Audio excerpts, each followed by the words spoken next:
grande e eterno Deus. Diz assim a palavra do Senhor. Mas a nossa cidade está nos céus, donde também esperamos o Salvador, o Senhor Jesus Cristo, que transformará o nosso corpo abatido para ser conforme o seu corpo glorioso, segundo o seu eficaz poder de sujeitar também a si todas as coisas. Amém? Irmãos, essa carta que o apóstolo Paulo escreve à igreja de Filipos é uma das cartas mais suaves e mais alegres de toda a Bíblia.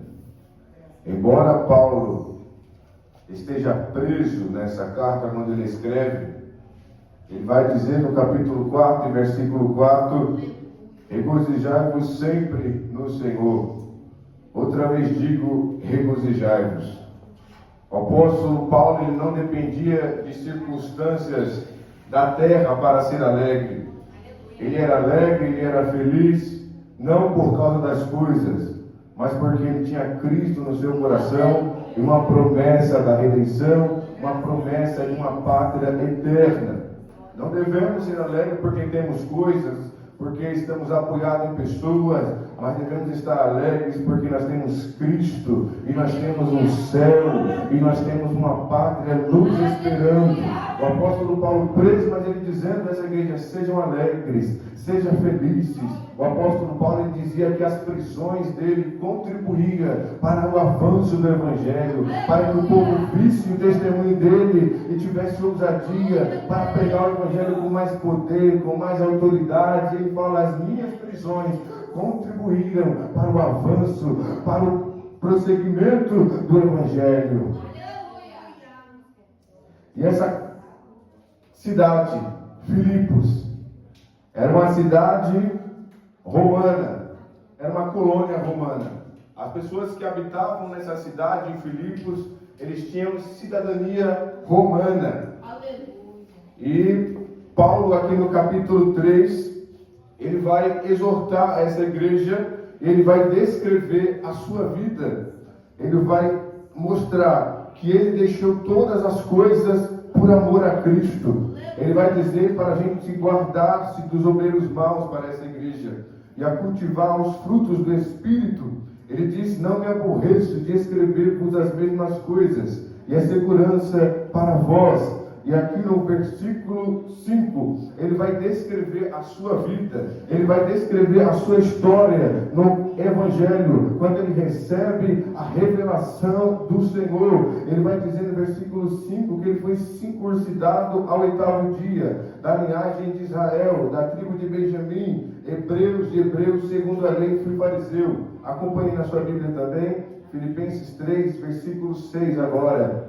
Segundo o zelo, perseguidor da igreja, segundo a justiça que há na lei, irrepreensível, mas o que para mim era ganho, reputei o perda por Cristo. E na verdade tenho também por perda todas as coisas, pela excelência do conhecimento de Cristo Jesus, meu Senhor, pelo qual sofri a perda de todas estas coisas, e as considero como esterco, para que possa ganhar a Cristo e seja achado nele, não tendo a minha justiça que vem da lei, mas a que vem pela fé em Cristo, a saber, a justiça que vem de Deus pela fé. Olha o que Paulo quer: para conhecê-lo, e a virtude, o poder da sua ressurreição, e a comunicação de suas aflições, sendo feito conforme a sua morte, para ver se de alguma maneira eu possa chegar à ressurreição dos mortos.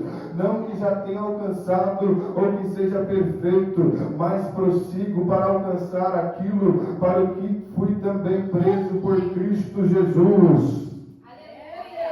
Ele continua dizendo, acompanhe a sua Bíblia, no versículo 13: irmãos, quanto a mim, não julgo que o haja alcançado, mas uma coisa faço, e é que, esquecendo-me das coisas que atrás ficam, e avançando para as que estão diante de mim, prossigo para o alvo, pelo prêmio da soberana vocação de Deus em Cristo Jesus. E aí ele exorta essa igreja a ter esse sentimento de perda, irmãos. Porque o Evangelho é isso. O Evangelho é renúncia. A Bíblia diz que se quiser seguir após mim, negue-se a si mesmo. Tome sobre si a sua cruz e siga-me. Então o Evangelho é você perder tudo aquilo que você conquistou, tudo aquilo que você almejou, você perder por amor a Cristo. E é isso que Paulo fala: eu considero como esterco, eu considero como lixo todas as coisas que eu julguei ter conquistado sendo fariseu, eu considero como esterco, porque eu quero conhecer a Cristo, eu quero conhecer mais de Deus. Irmãos, que este seja o nosso sentimento, conhecer a Cristo, a ser como Zaqueu, que subiu naquela árvore, mas ele queria conhecer, ele queria ver quem era Jesus. Que esse sentimento esteja no nosso coração, de deixar todas as coisas e olhar para o alvo, olhar para Cristo e buscar conhecê-lo, buscar conhecer as virtudes do seu poder. E aí Paulo ele vai dizer, vai continuar dizendo: a nossa cidade está nos céus. Sabe o que ele está dizendo para essa igreja? A nossa identidade, o nosso DNA, o nosso registro, ele está no céu. Vocês estão morando aqui, sendo romanos, em uma cidade de Filipos, vocês são romanos. Aí Paulo usa nessa metáfora: vocês também têm uma cidade nos céus, vocês são forasteiros desse mundo, vocês são peregrinos desse mundo. A vossa cidade está no céu, a sua identidade está no céu, o seu registro está no céu. Era como Daniel, numa Babilônia corrompida e perversa, mas ele dizia: podem mudar o meu nome, mas a minha identidade é hebreu, a minha identidade é judica. Irmãos, nós temos uma identidade, e a identidade é de filhos de Deus. Nós somos filhos de Deus, e nós já nem devemos abandonar as coisas desse mundo, olhar para o alvo, prosseguir olhando para Cristo. Ele é o nosso amado, Ele é a nossa esperança, Ele é a nossa porção. Aleluia. Paulo fala: a nossa cidade ela está no céu. Essa cidade, irmãos, que um dia a Bíblia diz que João ele vê a cidade, a nova Jerusalém que de Deus descia do céu. O Senhor, quando foi sair deste mundo, Ele disse para os discípulos olhando para Jesus subindo, sendo assunto ao céu. Aí chega um anjo dos discípulos e diz para eles: porque estás olhando os fitos para o céu, esse Jesus que vocês estão vendo subindo, há de vir, assim como para o céu o viste ir. Ele vai vir, irmãos, buscar a sua igreja. E é por isso que o apóstolo Paulo vai dizer: eu vos digo um mistério, na verdade nem todos dormiremos, mas todos seremos transformados no momento, no abrir e fechar de olhos ante a última trombeta, porque a trombeta soará e os mortos ressuscitarão incorruptíveis. Quando Paulo usa essa expressão transformado, no grego significa harpazo, tirado com força brusca. É o arrebatamento.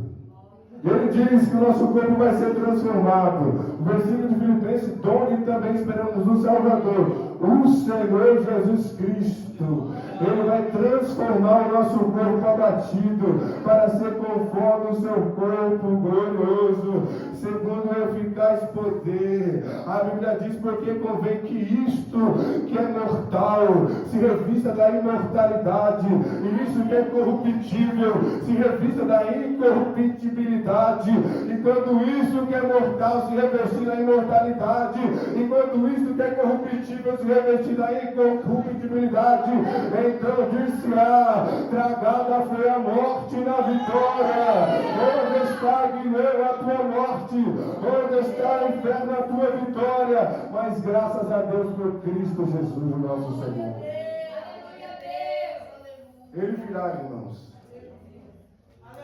E a Bíblia diz, em 1 Tessalonicenses capítulo 4: porque o mesmo Senhor descerá do céu, com alarido, com voz de arcanjo e com a trombeta de Deus.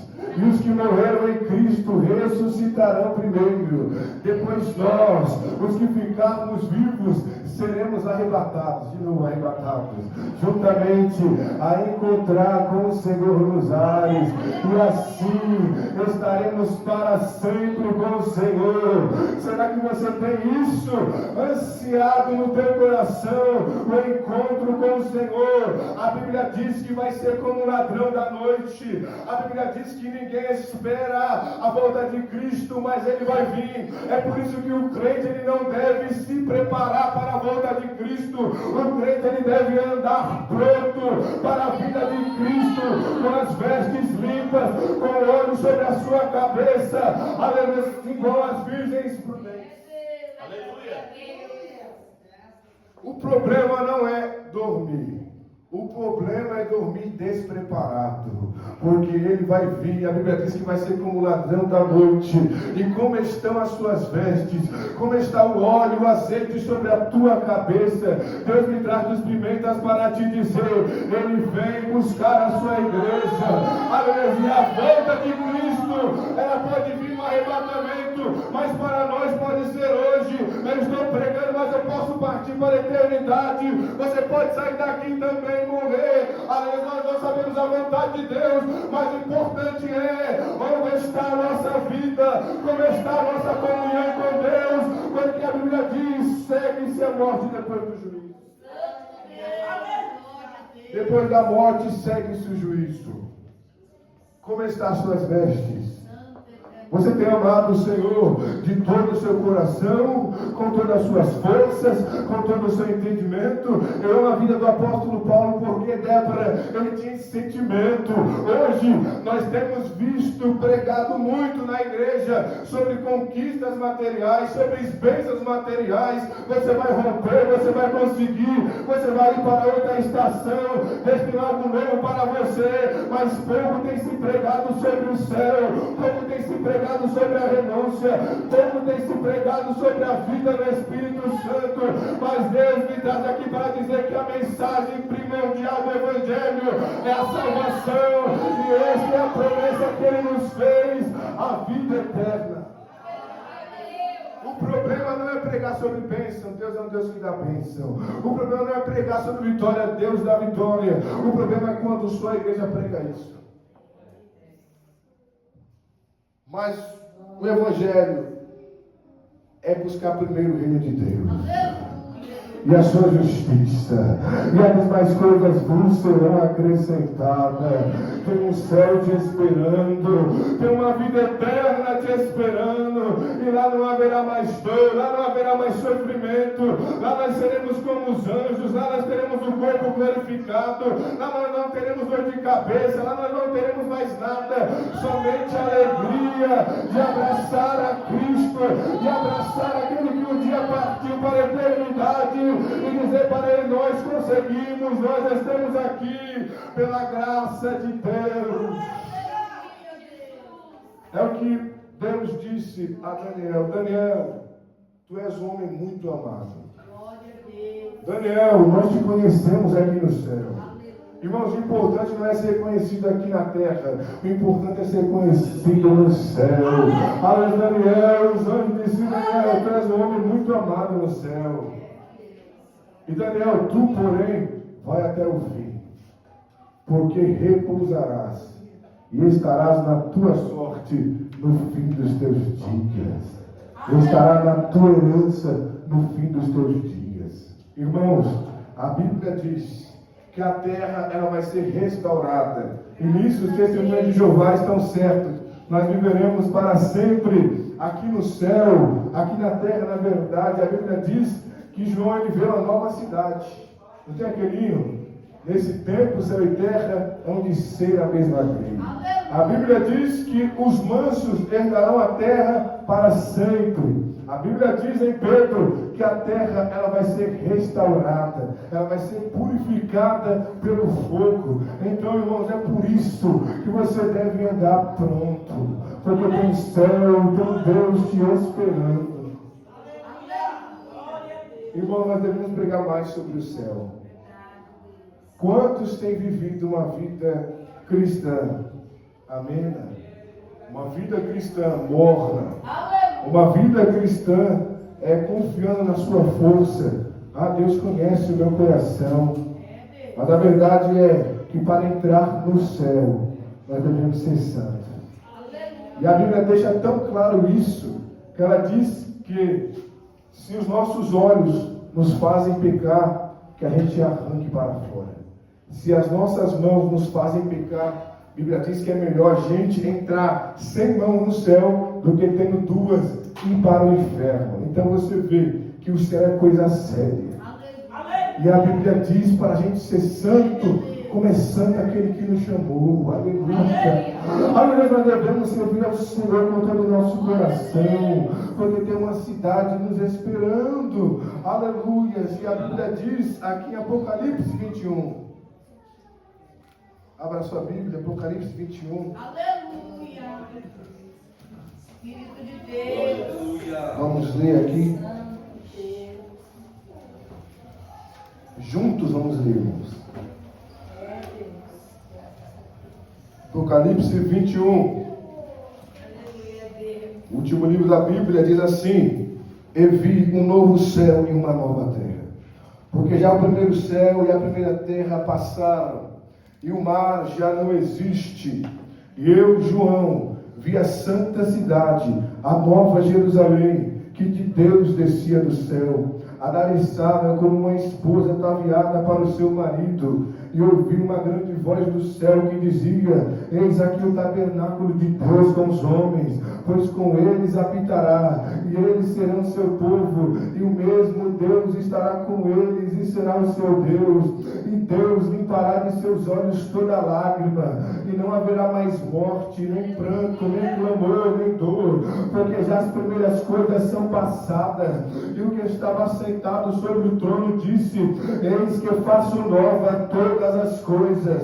E disse-me: escreve, porque estas palavras são verdadeiras e fiéis. E disse-me mais: está cumprido. Eu sou o Alfa e o Ômega, o princípio e o fim. Aquele que tiver sede, de graça lhe darei da fonte da água da vida. Quem vencer herdará todas as coisas, e eu serei seu Deus, e ele será o meu filho. Aqui, irmãos, está a recompensa para quem é fiel. O céu te espera, irmãos, aleluia. O céu é melhor, o céu é maior. Tem como olhar para alguém nessa noite e dizer, com toda a confiança: olhe para ele, olhe para ela. O céu é melhor e o céu é maior. Aleluia. E nós, irmãos, a Débora me disse que aqui é uma igreja missionária. E eu amo missões, irmãos. Missões é a obra prioritária da igreja. E nós, irmãos, Deus não quer que a gente, aleluia, tenha esse céu só para nós. A Bíblia diz que Deus retarda a sua promessa, a vida dele aqui nessa terra, porque ele não quer que alguns se perca, mas que todos sejam salvos e venham ao conhecimento da verdade. E Deus, ele quer te usar nessa terra como instrumento poderoso para pregar o evangelho e dizer como Paulo: não julgo que o haja alcançado, mas uma coisa eu faço, esquecendo que as coisas ficaram atrás ficam. O avanço para o ar. Foi nessa igreja que Paulo e Silas, orando e louvando a Deus, fizeram o cárcere se mover. E através da vida dele, aquele carcereiro e toda a sua família foi abraçado pelo Evangelho. Que a nossa vida, que o nosso testemunho seja uma vida para dar sede na vida das pessoas. A Bíblia diz que nós somos o sal da terra e a luz do mundo. Uma característica do sal é causar sede. A nossa vida tem que causar sede nas pessoas. É olhar para nós e dizer: nossa, eu quero ser como ela, eu quero ser como ele. A vida dele mostra Cristo, o andar dele mostra Cristo, as palavras dele mostram Cristo. Nós somos a luz do mundo. Graças a Deus. E que nós possamos levar mais pessoas para o céu. Amém? Fica essa palavra em nome de Deus. Louvado, meu Deus, maravilhoso, grande é Amém, igreja? Aí, quem pode dar graças a Deus?